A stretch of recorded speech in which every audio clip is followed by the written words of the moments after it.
0826 300 300, vous n'hésitez pas à vous appeler, vous interpeller nos invités. Mohamed est avec nous à Perpignan. Je vais prendre Mohamed dans un instant, mais je voudrais présenter nos invités.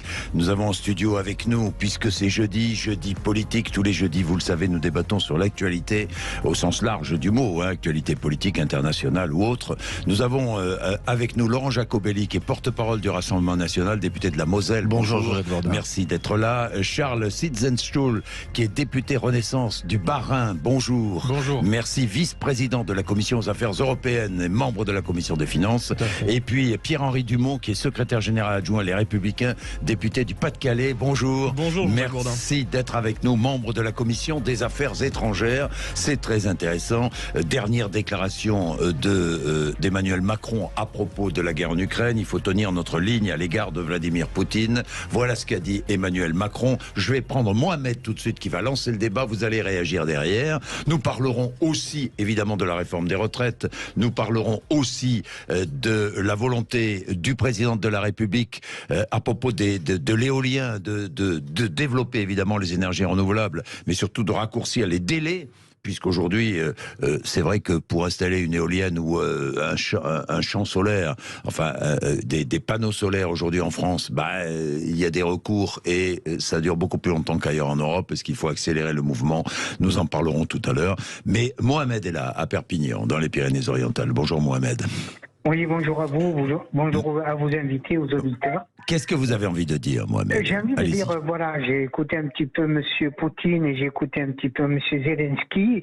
Je pense pas que Poutine puisse aller jusqu'à une guerre nucléaire. Je pense que il est entouré. Je pense on ne le laissera pas faire. Et je pense surtout un peu, on est en train d'humilier le peuple russe, et je trouve que c'est un peu dommage. Poutine, cet homme partira, mais je pense que on devrait faire attention, parce que demain cette guerre sera finie, on sera obligé de travailler avec la Russie et on aura des industriels qui voudront s'installer là-bas, et je pense que attention que le peuple russe ne le fasse pas payer, à nous, Français surtout et Européens. Et je pense que la Russie quand même a un pied-à-terre en Afrique, et ça, il faut qu'on tienne bien compte. Et M. Zelensky, je trouve que cet homme c'est un va-t-en-guerre, parce que quand on voit le nombre d'Ukrainiens qui sont tués, c'est vrai qu'il a une partie de l'Ukraine qui est occupée, mais je pense qu'il a les Américains derrière. Le jour que ces Américains vous diront stop, la guerre s'arrêtera.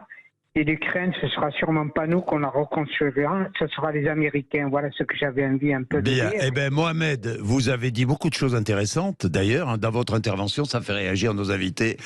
Vous avez lancé le débat, Mohamed, et j'en suis très très heureux. Merci à vous, dans tous les cas. Et merci d'être si attentif aux questions internationales. Je ne sais pas si vous avez remarqué, bon, maintenant on parle beaucoup des questions internationales sur toutes les chaînes de télévision, parce qu'il y a la guerre en Ukraine, mais sinon ça n'intéresse strictement personne. C'est dommage, parce qu'aujourd'hui, on ne peut pas vivre sans regarder ce qui se passe ailleurs dans le monde. Bien, Mohamed, merci. Il est 11h08. Alors, qui veut réagir à ce que vient de dire Mohamed? Laurent Jacobelli, vous allez commencer. Allez. Oui, merci de me donner la parole. Bonjour Mohamed. Effectivement, il y a plusieurs enjeux dans ce qu'a évoqué Mohamed. Bon, tout d'abord, il faut relativiser un petit peu quand même. Il y a quand même clairement aujourd'hui un agresseur, c'est la Russie, et un peuple agressé, c'est l'Ukraine. Je pense qu'il faut... il faut rappeler toujours la réalité. Il faut des limites à la relativité. Aujourd'hui, dans la manière dont on traite la Russie, là pour le coup il y a des vraies questions qui sont soulevées par votre auditeur. Il ne faut pas confondre Vladimir Poutine et la Russie. Demain la France devra reprendre son lien multiséculaire avec la Russie, et il ne faut pas l'abîmer. Aujourd'hui ce que l'on voit, c'est qu'on est dans une posture, dans une gestuelle, voire une gesticulation avec les sanctions par exemple sur l'énergie. On a l'impression de faire les matamores, d'avoir un rôle puissant dans le règlement du conflit. Or il n'en est rien. Depuis qu'il y a ces sanctions, la Russie s'est enrichie. Vos confrères ont d'ailleurs dit que la Russie coulait sous le cash. La France continue d'importer des énergies russes indirectement, et les Français s'appauvrissent. Donc il y a un moment, il faut résoudre ce conflit, mais il faut le résoudre sans faux-semblant, sans gesticulation. Et moi, je suis inquiet que la France n'ait pas un rôle diplomatique plus important, un rôle dans la création d'une solution vers la paix, Laurent Jacobelli, et qu'elle soit de plus en plus du côté des va-t-en-guerre. Laurent Jacobelli, je comprends très bien. bien, oui, du côté des vats en guerre. Mais qui sont les vats en guerre? Par exemple, les États-Unis. C'est la Russie ou c'est pas la Russie, les vats en Bien guerre? sûr la Russie, mais je l'ai dit en introduction. Donc la France n'est pas du côté des vats en guerre. En premier lieu, la France Russie n'est pas du côté du vats en guerre. Mais russe. on a parfois dans le discours d'Emmanuel Macron des relents guerriers, bellicistes, qui sont inquiétants. Je crois qu'il faut préserver la France de deux choses: d'une nouvelle guerre mondiale dans laquelle nous n'avons pas à prendre part, et plus quotidiennement un coût des énergies qui amènerait vers la pauvreté. Mais les énergies, très bien, mais c'est l'un des aspects, l'une des conséquences de ce conflit. Mais il y a plus grave que les énergies aujourd'hui, c'est un ordre mondial qui est bousculé, c'est une menace qui n'est peut-être pas une menace imminente d'une guerre nucléaire, mais il y a toujours une possibilité qui rôde, qu'il faut prendre au sérieux, et il faut prendre au sérieux ce qui se passe aujourd'hui, mais dans le monde, je dis encore une fois. Donc la France joue un rôle, oui c'est vrai, un rôle assez mineur, mais quel rôle pourrait-elle jouer autre que celui-là? Assez mineur, parce qu'il y a l'Inde, parce qu'il y a la Chine, parce qu'aujourd'hui ce sont les États-Unis qui conduisent cette guerre. Faut le dire, non? Ce sont les États-Unis qui conduisent cette guerre en Ukraine. Je suis assez stupéfait de ce que vient de dire le représentant du Rassemblement national. C'est assez fort de café quand même de la part d'un parti qui n'a cessé de déclamer pendant des années, si ce n'est des décennies, son admiration pour Vladimir Poutine, pour le régime russe. Comme votre président de la République d'ailleurs, avant la guerre. Oui, mais pardon. C'est normal, Vladimir Poutine, à l'époque, avait une autre politique. Ce que vous dites est absolument faux.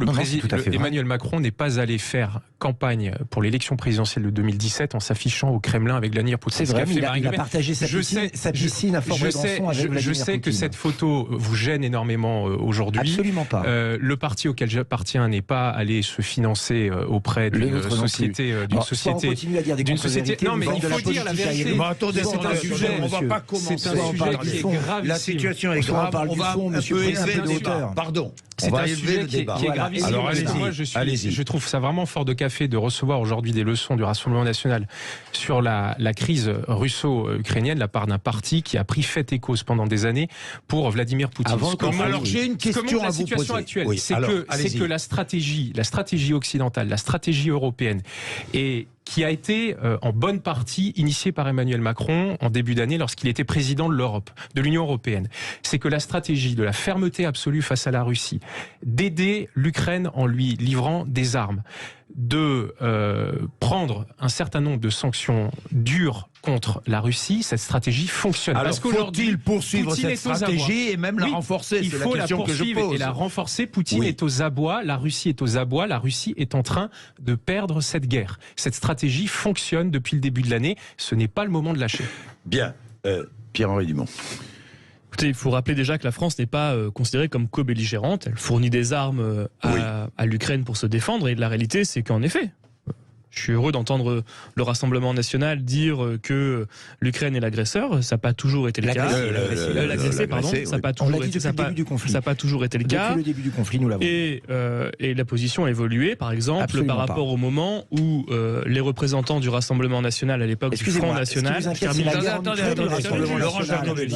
termine juste. Non, vous savez pas ce que je vais dire. Vous allez pouvoir répondre. Vous savez pas ce que je vais dire. Et la position a évolué depuis le temps, il y a une dizaine d'années, où les représentants, les élus du Front National, à l'époque, allaient avaliser les référendums Potemkin organisés par Vladimir Poutine en Crimée.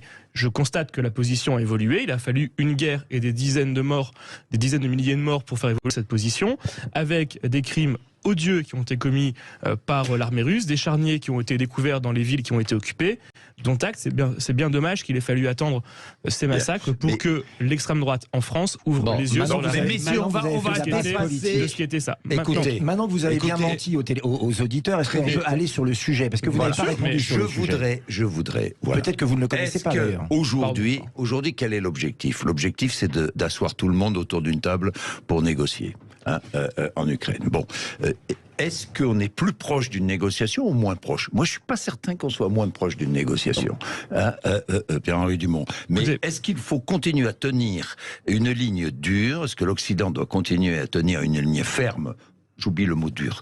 Une ligne ferme à l'égard de Vladimir Poutine. Mais il faut évidemment tenir une ligne ferme pour une raison qui est très simple. C'est que la négociation ne peut se faire que sur des territoires et sur des lignes territoriales, des frontières qui sont acceptées par tous. Et aujourd'hui arriver dans une situation où on serait autour d'une table pour négocier la paix avec des lignes qui seraient les lignes actuelles, c'est évidemment inenvisageable pour l'Ukraine et je pense pour l'ensemble des pays européens, pour une raison qui est très simple, c'est qu'on a violé la souveraineté d'un État et qu'on ne peut pas se permettre de voir arriver à nouveau dans le monde une loi qui est la loi du plus fort. Et si on a créé des institutions internationales telles que l'ONU, telles que le tribunal pénal international, telles que la Cour internationale de justice, c'est justement pour éviter d'avoir ce système de la loi du plus fort. Et donc l'enjeu, c'est évidemment, et c'est là tout ce qui a été la logique derrière la livraison d'armes par les pays occidentaux à l'Ukraine pour qu'elle se défende. Pas plus, pour qu'elle se défende strictement. Et d'ailleurs, les armes ont été bridées, en particulier les armes américaines ont été bridées quand elles ont été livrées aux Ukrainiens pour qu'ils ne puissent pas aller attaquer, envoyer en particulier avec les canons d'artillerie, attaquer les territoires russes. Donc ça a été vraiment dans le but de défendre. Et donc d'abord, il faut retrouver les limites territoriales par des combats. Et une fois que les limites territoriales ukrainiennes ont été retrouvées, là on pourra négocier. Regardons la situation. Les troupes russes ont conquis un certain périmètre de territoire ukrainien. Très bien. Il va y avoir des référendums. Mais recul. Il va y avoir des référendums dans ces territoires du Donbass notamment, et pas que dans le Donbass d'ailleurs, à Zaporizhzhia ou à Kherson. Bon, il va y avoir des référendums qui vont donner évidemment des résultats que tout le monde connaît, puisque ces territoires ont été bombardés, beaucoup de populations sont parties, etc. Donc il y aura un résultat pro-russe, évidemment. Nous voulons être rattachés, annexés à... Une fois que ces référendums seront terminés, c'est-à-dire la semaine prochaine. À ce moment-là, si Poutine dit très bien, ces territoires font partie de la Fédération de Russie, mais je suis prêt à m'installer autour d'une table et à partir de cette situation sur le terrain, je suis prêt à négocier. Que faut-il faire ? Mais ces référendums... c'est ce qu'il va faire. Ces référendums ne seront pas reconnus. Le président de la République l'a déjà dit. La communauté internationale ne reconnaîtra pas ces référendums puisque ce sont des référendums factices qui sont bien sûr organisés par le régime russe. Et que ce qui est important, c'est de rappeler les règles du droit international. Alors je vais demander, est-ce que vous reconnaîtrez le résultat de ces référendums, Laurent Jacobelli ? Poutine est en situation de faiblesse. Ouais. Est-ce que vous reconnaîtrez le résultat de ces référendums, Laurent Jacobelli ? Je vous pose la question. Quelle valeur peut avoir un référendum fait sous les bombes dans une période de guerre avec une population tantôt apeurée, tantôt qui a pris les armes ? Ça n'aura de fait aucune valeur. Alors comment conduisez-vous ? Parce que je vais... c'est intéressant parce que pourtant vous avez reconnu le référendum en Crimée et vous avez même envoyé des observateurs pour avaliser le référendum. C'est gravissime. Ce que nous venons d'entendre ce matin est gravissime. La Crimée est russe. Moi, je peux vous c'est gravissime. Non. C'est gravissime ce que vient de dire le représentant international. Pour calmer tout le monde. La Crimée est russe, c'est gravissime. Laissez-moi faire. Il est 11h18. On va faire une pub et vous allez prendre la parole en premier, Laurent Jacobelli. Juste après la pub. Allez, bien, le jeudi, c'est un jeudi politique. Vous le savez. Nous débattons. Vous appelez 0826. J'aimerais beaucoup que vous veniez vous joindre à notre petite discussion. La 0826 300 300. Laurent Jacobelli, j'ai promis, vous avez la parole. Oui, merci. Non, je voudrais rétablir un certain nombre de contre-vérités. On ne peut pas accuser Vladimir Poutine de faire de la contre-information et de la propagande à travers les médias et faire la même chose quand on est en responsabilité député de la nation. Donc j'aimerais dire à mes deux collègues d'abord que les emprunts qu'a fait le Rassemblement national ne sont pas russes. Renseignez-vous, ils ont été dans un deuxième temps rachetés par la Russie, mais la société avec laquelle nous avons un contrat n'est pas russe. Vous le verrez. Nous avons effectivement, quand Vladimir Poutine était en lutte contre l'islamisme et le terrorisme, nous avons soutenu cette action. Bien évidemment, lorsque la France était la première victime des attentats terroristes. Dès le jour de l'invasion de l'Ukraine, Marine Le Pen s'est prononcée en condamnant l'invasion de l'Ukraine. Une fois encore, il ne s'agit pas d'idolâtrer un homme, quoi qu'il fasse. Dans la politique internationale, il faut juger aux actes. Parfois, un allié peut devenir un adversaire, voire un ennemi. Et c'est là qu'il faudrait qu'on retrouve une position sur la scène internationale, une position pragmatique, que le président de la République n'essaye pas de redorer son blason en interne en faisant le va-t-en-guerre, mais qu'il cherche une solution internationale, une solution vers la paix. Aujourd'hui, est-ce que vous pensez sincèrement qu'Emmanuel Macron, tout seul, faisant une grande déclaration, il faut que tout le monde se mette autour de la table, et vous pensez qu'il sera écouté ? Non mais Laurent Jacobelli, vous êtes... D'autres chefs d'État y sont parvenus avant lui. Le problème, c'est qu'Emmanuel Macron... Mais qui la seule initiative peut-être, il y en a un qui n'arrête pas. Le Gérald de Gaulle, on n'est pas du tout dans la politique gaulliste. Vous savez, ce serait... Je vais terminer. Attendez, je termine juste parce que vous allez allez réagir.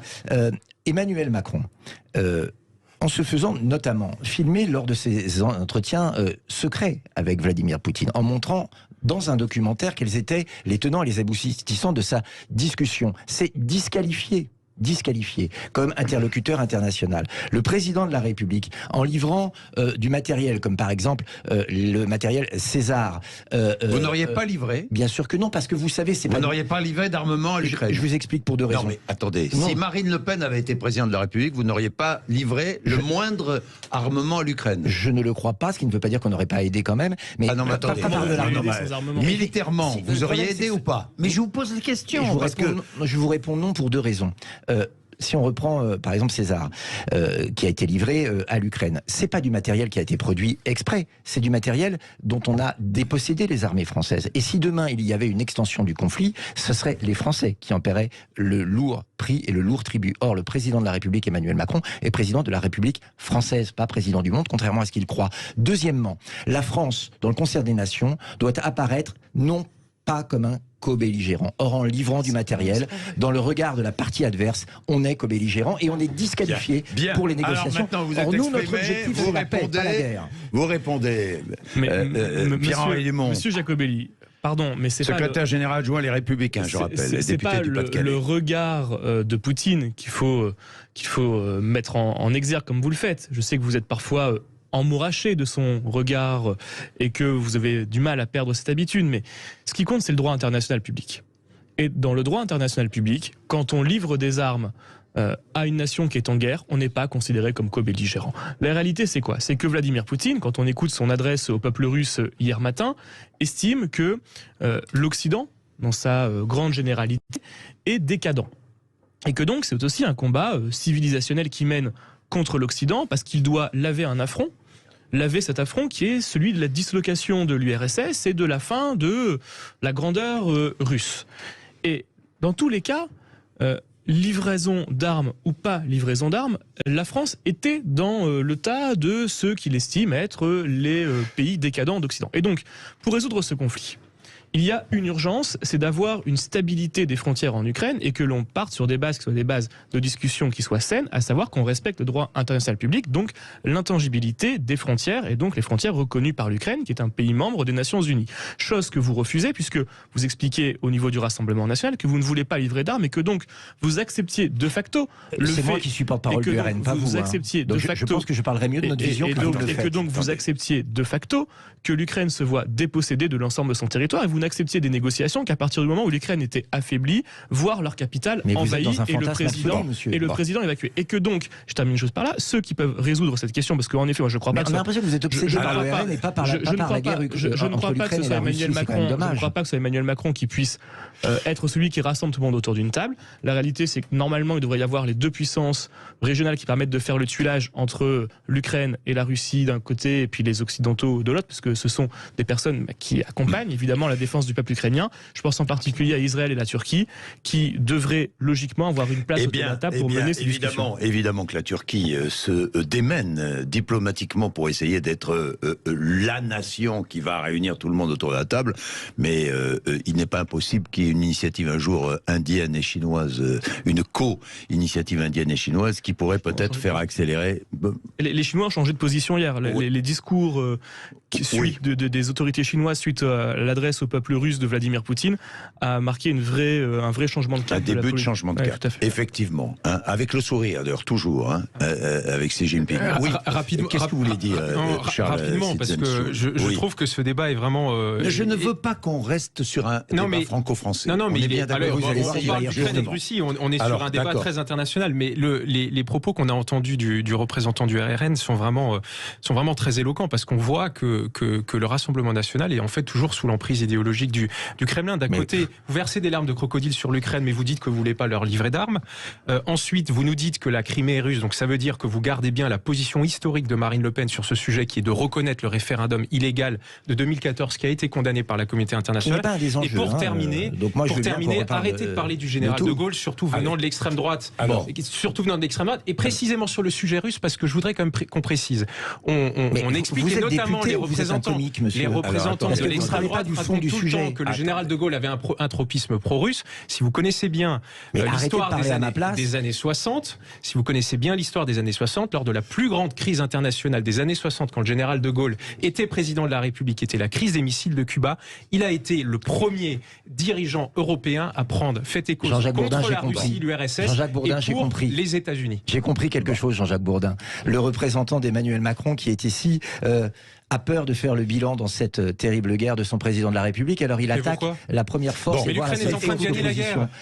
Toute la stratégie européenne fonctionne. Et c'est votre ami Poutine qui la perd. Taisez-vous 2 secondes. Écoutez un peu, apprenez à écouter. Vous savez ce qui est terrible. Vous savez ce qui est terrible, c'est que je voudrais qu'on dépasse, qu'on dépasse nos propres frontières. Mais ils ne le veulent pas. Et vous Macron, le voyez bien. Ou pas Macron, non. Ce qui m'intéresse, c'est la situation aujourd'hui là-bas et les solutions pour essayer de mettre tout le monde autour de la table. Voilà. Quelles sont les solutions? Est-ce qu'il faut, pour conduire tout le monde autour de la table, est-ce qu'il faut être ferme? C'est la ligne aujourd'hui de l'Occident. Est-ce qu'il faut, au contraire, essayer Mais ce que je voudrais, c'est qu'on essaie de réfléchir à ça. Julien, d'ailleurs, est avec nous, tiens. Julien, qui est dans le Val-de-Marne. Bonjour, Julien. Bonjour Jean-Jacques et bonjour à vos invités. Merci d'être avec nous, Julien. Et merci d'appeler 0826 300 300. Vous n'hésitez pas, Julien. Alors, vous dites, vous, Julien, nous suivons trop bêtement Biden, c'est cela? Complètement, mais écoutez, sans prendre parti, mais il faut regarder les choses de manière factuelle. On suit les Américains. Là, vous prenez un peu parti, remarquez, Julien, sans prendre parti, mais vous prenez un peu parti, quoi. Aujourd'hui, télé, radio, presse, les grands médias, ils suivent tous à 99%, à part quelques exceptions, notamment sur votre antenne de temps à autre, ils suivent tous la politique américaine parce qu'on est dans un euro-atlantisme BA.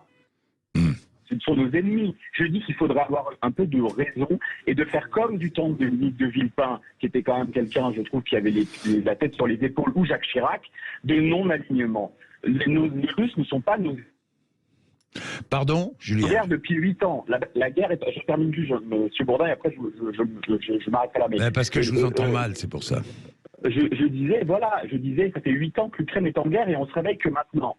À chaque fois qu'il y a des problèmes effectivement sur la scène internationale, les États-Unis, je suis désolé de le dire, sont derrière. La Libye, la Syrie, l'Irak, l'Afghanistan, aujourd'hui l'Ukraine, parce qu'on sait que c'est un État tampon pour faire tomber la Russie, ils le disent eux-mêmes. Donc, personne, Julien, ne dit aux États-Unis on va faire tomber la Russie. Ça, personne ne le dit. Personne ne l'a dit. Ils le disent, Biden a très bien dit qu'effectivement, ce sont des guerres par pays interposés, on le sait très bien. Mais non, mais ils n'ont jamais dit on va faire tomber la Russie, Julien. Alors l'objectif, vous savez très bien qu'en géostratégie, en géopolitique, c'est de garder la suprématie. Et les États-Unis aujourd'hui, vous l'avez très bien dit auparavant, ils sont dans une situation où ils sont en train de perdre leur suprématie parce que vous avez la Chine, l'Inde et aujourd'hui un bloc russo-chinois qui est en train de prendre le leadership.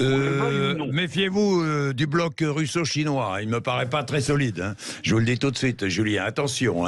Et vous savez, la diplomatie, et notamment les relations internationales et la géopolitique, on peut pas être noir ou blanc dans la géopolitique. La géopolitique, c'est tellement mouvant, ça bouge tellement de semaine ou de mois en mois, que franchement, il faut être... Bon, Julien, j'ai compris. Vous dites que nous sommes devenus finalement l'Europe, l'idiot utile de Biden et des États-Unis, c'est un peu ce que vous pensez, mais peut-être que Laurent Jacobelli pense la même chose d'ailleurs. Mais enfin bon, Julien, merci. Vous pensez la même chose? Bon, je pense que l'Europe a montré qu'elle était complètement inopérante dans cette action, que les nations étaient plus fortes que les impérialismes. Là, je ne suis pas d'accord. Pourquoi dire ça? Parce qu'on voit bien que toutes les mesures qui ont été prises par l'Europe aujourd'hui ne servent à rien. Ce sont les États-Unis qui ont la main. Ce sont les États-Unis qui demain imposeront leur paix. Ce sont les États-Unis qui demain prendront les marchés commerciaux. C'est d'ailleurs pour ça qu'ils participent à cette guerre. On peut se demander pourquoi ils ne sont pas en Arménie contre l'Azerbaïdjan, où il y a d'autres conflits dans le monde. Il y a des indignations. Des indignations à géométrie variable, et souvent derrière vous avez l'économie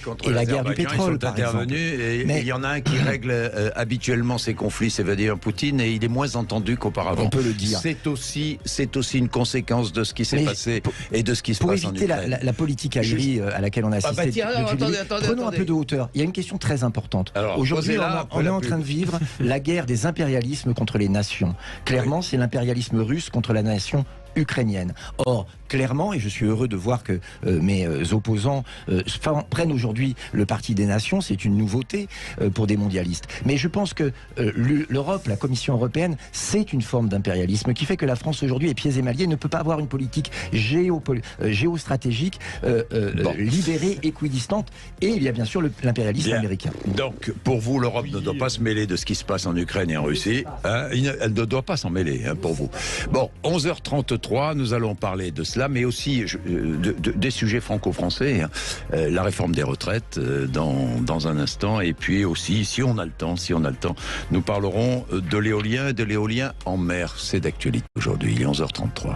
Bien, 0826 300 300. L'Europe joue-t-elle un rôle important dans cette guerre entre l'Ukraine et la Russie? Est-ce qu'elle a un rôle important toujours à jouer? Qu'en pensez-vous, Charles Sinzenstuhl?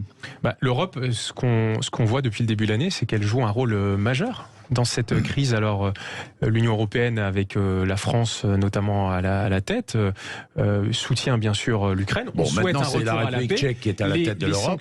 Les sanctions qui ont été prises fonctionnent, puisque quand même l'économie russe est en train de s'effondrer. La chute du PIB est massive, contrairement à ce qui peut circuler. Ces 2 derniers mois, c'est vrai. La Russie ne croule pas sous le cash, contrairement à ce qui peut être raconté. La Russie a croulé sous le cash pendant 6 mois. Hein. Pendant 6 mois, oui, mais c'est fini. C'est fini, puisque les marchés de l'énergie sont en train progressivement de revenir à la normale, et que l'industrie est quasiment à l'arrêt, et que nous savons que la Russie a énormément de mal à réapprovisionner son armée en Ukraine. Et donc tout ça montre que la stratégie de l'Occident, et singulièrement de l'Europe, fonctionne. Oui, ça fonctionne. Si l'Europe était... Laurent Jacobelli et ensuite Pierre-Henri Dumont. Si l'Europe était organisée et si elle était puissante, il n'y aurait probablement pas de guerre aux frontières de l'Europe aujourd'hui. C'est-à-dire qu'elle aurait sifflé la fin de la récréation bien avant, elle aurait eu les moyens de pression, de convier autour de la table les différentes parties, elle aurait fait respecter les accords de Minsk 1 et Minsk 2 qui, je le rappelle, géraient, j'allais dire, les républiques autoproclamées en Ukraine, et qui auraient dû permettre, on va dire, une temporisation du conflit, ce qui n'a pas été fait. L'Europe a été la grande absente pendant les moments où on pouvait voir les premiers soubresauts de ce qui allait arriver, même si personne n'est devin. Et c'est cette faiblesse, le fait que ce soit un géant géographique et un nain politique, que nous payons aujourd'hui aussi. Alors, Pierre-Henri Dumont. Je suis très heureux d'entendre le représentant du Rassemblement national demander à avoir une Europe beaucoup plus puissante et une construction européenne beaucoup plus avancée. Pour moi, parce que vous le faites très mal. Parlez pour votre parti qui va déjà très mal. C'est que c'est pas aujourd'hui l'Europe qui a fait une réponse et qui a obtenu les sanctions. C'est pas la Commission européenne, comme vous l'évoquiez, c'est les chefs d'État et de gouvernement. C'est une décision du Conseil, donc des chefs qui ont été élus et non pas nommé. C'est le chef d'État de la France, c'est le Premier ministre allemand, c'est l'ensemble des chefs d'État et de gouvernement de l'ensemble des 27 pays européens qui, réunis à Versailles lors d'un sommet en mars, ont décidé des sanctions. Et donc, c'est une décision des peuples et de leurs représentants, et non pas d'une entité un peu nébuleuse. Je pense que le peuple souffre de ces sanctions plus que n'en bénéficie, monsieur. Votre discours est un peu honteux, parce qu'aujourd'hui les Français pensent que nous devons plus se à cause de ces mesures. Alors ne parlez pas au nom du peuple. Ne parlez pas au nom du peuple. Je ne parle pas au nom du peuple. Je dis juste que dans une démocratie représentative, c'est à lui qui est payé aujourd'hui. Tous les trois, vous êtes des représentants du peuple. À moins que vous estimiez que votre élection n'est pas légitime et que la nôtre n'est pas légitime, mais dans ce cas-là, vous mettez en cause la démocratie représentative. Messieurs, nous allons prendre Yvette. J'ai une dernière question, ensuite on va passer aux retraites. J'ai une dernière question, mais je vais prendre Yvette, qui est à Perpignan, dans les Pyrénées-Orientales. Bonjour Yvette. Bonjour. Bonjour. Oui, bonjour à tous. Oui, je voulais dire, il y a un truc que je comprends pas, c'est que j'ai vu, je vois l'Ukraine, il n'y a qu'une partie de l'Ukraine qui est occupée par les Russes. L'autre partie, elle est complètement libre. Oui. Moi, je comprends pas que tous ces gens-là, que tous ces Ukrainiens-là se lèvent pas pour une grande marche, avec d'autres Européens, bien sûr, une grande marche vers la Russie, puisqu'il y a plein de Russes qui sont contre eux, ils feraient le chemin inverse. Mais vous savez, Yvette, ça c'est bien beau, c'est merveilleux, c'est dans un monde parfait. Mais le peuple ukrainien, tous ceux qui sont en état, enfin beaucoup qui sont en état de se battent en Ukraine. Oui, mais sans armes, justement, y aller à... Non, justement... Que nous aussi, nous irions là-bas. Comme une grande marche pour la paix, quoi. Ouais, mais Yvette, ça c'est bien, c'est beau, mais malheureusement, c'est pas possible. Vous savez, le peuple russe là, il est tiraillé, hein. Il est un peu. Il est tiraillé, mais si vous voyez des millions de gens Il a peur pour beaucoup. Ils veulent pas être mobilisés. Enfin bon, c'est très difficile tout ça. Bon, voilà. Bon, Yvette, merci dans tous les cas de votre remarque. J'ai une dernière chose que je voulais dont je voulais parler avec vous, c'est l'Union européenne justement qui décide de durcir, qui est prête à durcir encore les sanctions. Alors question toute simple, faut-il encore durcir les sanctions ? Laurent Jacobelli, oui, ça dépend lesquels. Sur les oligarques, leurs biens, notamment à l'étranger, ceux qui sont dans l'entourage de Poutine, les accélérer. Oui, vous savez qu'elles ne sont pas encore parfaites ni parfaitement appliquées. Pourquoi pas ? Parce que ça peut être un moyen d'influer la politique russe. Celles sur les matières que la Russie n'est pas capable de produire, notamment les produits de haute technologie comme les puces ou un certain nombre de microprocesseurs, oui, c'est utile parce que là, ça affecte directement l'économie russe et ça peut avoir un rôle demain. Mais il y a un troisième type de sanctions sur lesquelles nous demandons de lever le pied, ce sont les sanctions sur l'énergie. On s'aperçoit que ce sont les peuples européens et singulièrement le peuple français qui payent beaucoup plus cher finalement le prix de ces sanctions que la Russie. Non, on n'a rien trouvé. On n'a rien trouvé. Quand les Français aujourd'hui reçoivent des injonctions du président de la République et du gouvernement d'arrêter le Wi-Fi, de mettre de pull et de plus chauffer, c'est probablement une des conséquences avec la politique énergétique complètement délirante d'Emmanuel Macron de ces décisions. Donc aujourd'hui, il faut prendre en compte l'efficacité des mesures. Cette mesure n'est pas efficace et elle coûte trop cher aux Français. Bien. On n'est pas en train de s'en prendre au peuple français, si j'ai bien compris. Donc il faut arrêter avec cette folie. C'est un mensonge, une contre-vérité que dit le représentant du Rassemblement national. Il n'y a pas de sanctions européennes sur le gaz. La réalité, c'est que c'est les Russes qui ont coupé le robinet du gaz pour faire payer les autres sanctions. Mais la France n'utilise pas le gaz russe, monsieur. Donc parlons, vous êtes le défenseur de l'Allemagne peut-être, mais parlons de la France. La France utilise le pétrole. Non mais écoutez, la réalité c'est quoi ? C'est qu'il y a un marché européen de l'énergie qui est interconnecté. Qui est une aberration totale. Mais c'est un autre sujet, mais on peut en parler, il n'y a pas de souci. Mais c'est un sujet très important, mais on peut en parler. Nous, on est favorable à la déconnexion du prix de l'électricité par rapport au prix du gaz, par exemple chez les Républicains, c'est une position qu'on a toujours défendue. Merci de votre alignement. Donc, non, on n'est pas aligné, c'est un truc qu'on dit depuis le début, mais bon, peu importe. Et donc, la réalité, pardon de vous le dire, c'est que vous dites un mensonge et une contre-vérité. Tout le monde pourra vérifier. Il n'y a pas de sanctions européennes sur le gaz. C'est Vladimir Poutine qui, pour faire pression et lever les autres sanctions, fait en sorte de couper le robinet, en particulier sur les pipelines Nord Stream 1 et Nord Stream 2 qui ont été Mais ça ne devrait pas toucher la France, puisque la France ne consomme pratiquement pas de gaz russe, monsieur. Donc nous payons pour l'Allemagne. Dans tous les cas, pardon, mais je vous le redis, les énergies, le système d'électricité européen est interconnecté. Donc évidemment qu'il y a un moyen d'acheter de l'énergie, de revendre de l'énergie entre les pays européens. Donc il faut durcir, il faut encore durcir les sanctions. Il faut faire en sorte d'amener. Moi, je pense que pour amener Poutine à la table de négociation, il faut faire en sorte qu'il soit affaibli militairement sur le terrain, c'est-à-dire continuer à livrer des armes à l'Ukraine pour qu'il puisse reconquérir les territoires qui ont été perdus si besoin par la force, et affaiblir Poutine économiquement, politiquement. Donc il ne faut pas trembler. Il ne faut pas trembler, il faut continuer et appuyer sur les sanctions pour permettre de pouvoir ramener Poutine à la table de négociation. Avec des défenseurs comme vous, les Français ont du souci à se faire. Charles Sitzenschul. Oui, Jean-Jacques Bourdin, il ne faut pas trembler. Poutine est affaibli, il est très affaibli. Ce n'est pas le moment de lâcher. C'est maintenant qu'il faut tenir, que l'Europe doit tenir, que nous devons soutenir les Ukrainiens. Et la Russie ne peut pas gagner cette guerre. Bien. Merci messieurs. Sur le sujet Ukraine-Russie, nous allons passer maintenant à la réforme des retraites. À tout de suite. Il est 11h49. Merci d'être avec nous. Merci d'être avec nous sur Sud Radio 0826 300 300. Vous réagissez à l'actualité. Nous allons parler d'une autre actualité qui est imminente parce que il va bien falloir, après toutes ces tergiversations, que le gouvernement et que le président de la République prennent une décision. Alors oui ou non, cette réforme des retraites, est-ce qu'elle va être, comment dire, glissée à travers un amendement dans le projet de loi de financement de la sécurité sociale ou pas? Je m'adresse aux représentants de la majorité. Oui ou non? On va attendre ce que va dire le gouvernement. C'est une décision du gouvernement. Bon, sur la réforme. Oui, non, mais ça, on a bien compris. Non, ça, c'est la bonne réponse. C'est une décision du gouvernement. Non, mais ça, c'est sûr. Sur la réforme des retraites, c'est une réforme qui a été annoncée de façon très claire pendant l'élection présidentielle, qui a été largement débattue dans l'élection présidentielle, dans les élections législatives.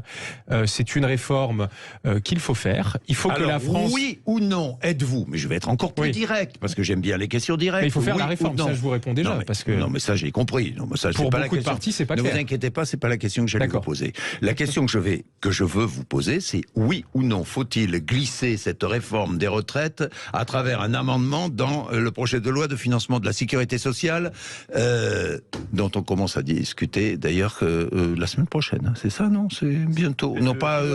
projet de loi de finances, après. Ouais, un peu plus tard. Oui ou non? Alors, j'aime pas le terme glisser parce que un amendement, ce sont des outils réglementaires. Alors moi, j'y suis plutôt favorable. Moi, je pense qu'il faut aller vite maintenant sur cette réforme. On connaît la position des acteurs, on connaît l'enjeu. C'est de toute façon jamais le bon moment pour faire une réforme, singulièrement la réforme des retraites, qui, on le sait, est toujours compliquée dans tous les pays de tout temps. Et le président de la République a été très clair dans la campagne présidentielle sur le sujet. Et nous devons honorer aussi les engagements sur lesquels nous avons été élus devant les Français. Absolument. Moi, je suis plutôt favorable à cette solution. Alors, tout le monde n'est pas favorable. François Bayrou, les députés Modem, mais le débat continue au sein de la majorité présidentielle. Oui, enfin, le débat, il continue. Mais enfin, on entend même la présidente de l'Assemblée nationale qui dit non. La présidente de l'Assemblée nationale qui dit non, qui vient de votre parti. Tout à fait, mais on a un débat au sein de la majorité pour le moment et la position n'a pas encore été arbitrée. Toujours pas arbitrée. Aujourd'hui, jeudi, toujours pas arbitré, d'après ce que vous savez. Bon, Pierre-Henri Dumont, quelle est votre position? Il y a un problème de fond et de forme.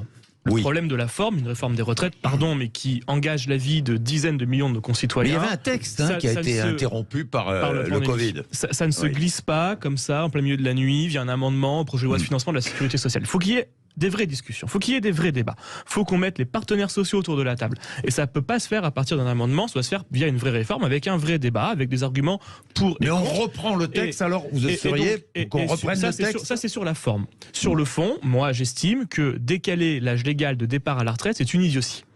C'est une idiotie parce que on va faire en sorte que ce sont les ouvriers, ceux qui ont commencé tôt, ceux qui travaillent dur, qui souvent sont ceux qui sont mis en invalidité, qui déjà, quand ils doivent arriver à la fin de leur cotisation, de leur âge légal de départ, ne sont pas dans le régime général, mais sont assurés par l'assurance maladie parce qu'ils sont en invalidité. On a aujourd'hui près de 50% de la population française, des travailleurs français, qui ne partent pas à l'âge légal de départ en retraite, ils partent soit 2 ans avant, soit 2 ans après. Donc c'est une idiotie. Moi, ce que je propose, on est plusieurs au sein des Républicains à le faire, Aurélien Pradier, par exemple, qui est candidat à la présidence du parti. Vous le soutenez d'ailleurs, Aurélien Pradier? C'est un ami, je le soutiens. Oui. Et à la présidence, pour la présidence, vous le soutenez. Exactement, en présidence du parti. Ce qu'on propose, c'est de faire un système qui se base d'abord sur les annuités, qui fera en sorte de mieux prendre en compte la pénibilité avec un régime un peu plus individuel, à savoir par exemple 5 ans passés dans un métier pénible égale 1 an de gagné sur le nombre d'années à faire pour partir à la retraite. Là, c'est quelque chose de beaucoup plus juste, parce que moi, j'en ai marre de recevoir des gens qui ont leur ensemble de trimestres, qui doivent continuer à travailler dans le vide, cotiser dans le vide.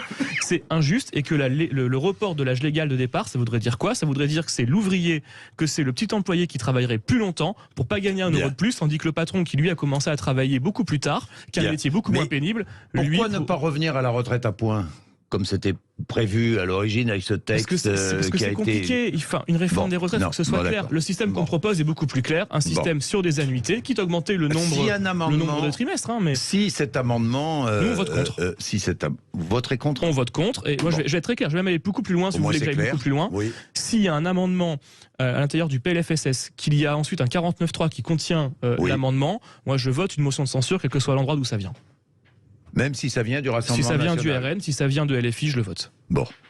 La position du Rassemblement national, Laurent Jacobelli. On peut se demander pourquoi, effectivement, le gouvernement veut passer, j'allais dire en force presque, ou en catimini, sur cette réforme des retraites. C'est parce que cette réforme des retraites, personne n'en veut. Les syndicats ouvriers n'en veulent pas, les syndicats patronaux n'en veulent pas, beaucoup de partis politiques, et on vient d'en entendre 2 aujourd'hui, n'en veulent pas, tout simplement parce qu'elle n'a aucun sens. Elle n'a aucun sens parce que, comme vous l'avez dit, chers collègues, un Français sur 2 arrive à l'âge de la retraite sans plus travailler, soit parce qu'il est invalide, soit parce qu'il est déjà au chômage. Donc toute cette réforme fera qu'on prendra l'argent dans la caisse des retraites pour la mettre dans la caisse des chômages ou du RSA, ce qui n'a aucun sens économique, parce que les caisses aujourd'hui sont excédentaires de pratiquement 1 milliard et demain, l'année prochaine, de 3 milliards. Et donc cette réforme, on peut se poser la question de savoir pourquoi on la met en place alors que ce système des retraites, les Français y tiennent, que le comité d'orientation des retraites nous dit qu'il va y avoir une zone de turbulence, il faut être clair, jusqu'aux années 2030 ou 30 et quelques, et qu'après nous allons revenir à un quasi-équilibre. Pourquoi cette réforme? Eh bien, quand vous regardez, cette précipitation, elle a une origine. Pour le fonds de relance donné par l'Union européenne, par l'Europe, il y a une contrepartie. C'est la réforme des retraites et de l'assurance chômage. Et en petit télégraphiste de l'Europe, Emmanuel Macron a le petit doigt sur la couture et obéit. Il va donc forcer pour cette réforme des retraites que personne ne veut, qui n'a aucun sens économique et qui, je vous le dis, passe à côté de ce sentiment de fraternité qui unit les Français entre ceux qui ont travaillé et ceux qui travaillent, qui était l'essence et la base de notre système de retraite. Bien. Un mot pour terminer ou... Oui, un mot pour terminer. Bon, il y a beaucoup de postures et puis encore une fois, le RN, c'est le grand complot européen. Enfin bon, pourquoi est-ce qu'on fait... Pourquoi vous connaissez les textes quand même. Oui, je connais les textes. J'ai bien suivi cette période du plan de relance européen. Merci. Je travaille au ministère des Finances à l'époque et tout ce que vous dites est faux. Vrai, Non, c'est faux. Tout le monde le sait, vous le savez. Ça marche pas. Mais enfin, on voit quand même que vous avez du mal à comprendre comment fonctionne l'Europe. Cette réforme, pourquoi on l'a fait?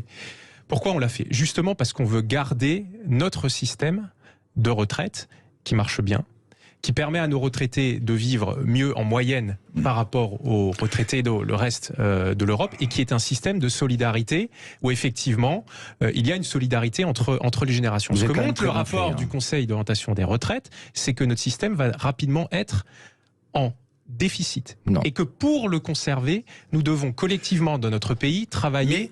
Vous savez ce que ne comprennent pas très bien les Français, Tout ça est faux. À une époque, vous défendiez un nouveau système, qui était le système à points, j'y reviens, vous le défendiez, je me souviens, ardemment.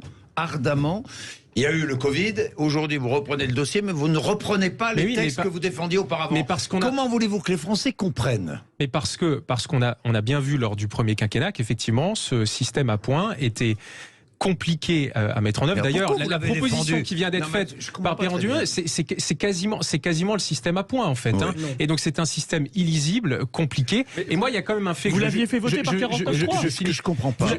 Vous aviez utilisé le 49.3 pour le faire voter. Parce qu'il y a quand même un. Vous l'aviez fait voter et aujourd'hui vous trouvez que c'était un mauvais texte. Il y a un élément. Je comprends plus. Avec la même majorité. Il y a un élément quand même essentiel et qu'on ne répète jamais.